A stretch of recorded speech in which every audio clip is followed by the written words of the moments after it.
डोगेश भाई ये वाले से पूछो, इस ये पे वाला शक हो रहा है, इससे पूछ पूछो। लेते, रुको। हाँ इससे वे, पूछो, पूछो तो तुम पूछो। भैया का जूता चुराए हुए हैं? उससे भी पूछो, वो देखो वो थोड़ा शांत बैठा है, मैं उसके ऊपर शक हो रहा है, पूछो पूछो। बताएगा नहीं ना तू।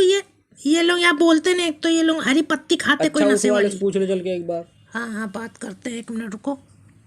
क्यों बे, हकाओ जरा इसको, जरा कस के। दादागिरी दिखा रहे हैं बैठ के? हैं भैया का जूता चुराई से? डोगेश भाई बोल तो रहा नहीं है, कैसे पता करोगे आप? सूंघ के बता देंगे, आप टेंशन नहीं लो। अरे जल्दी करिए।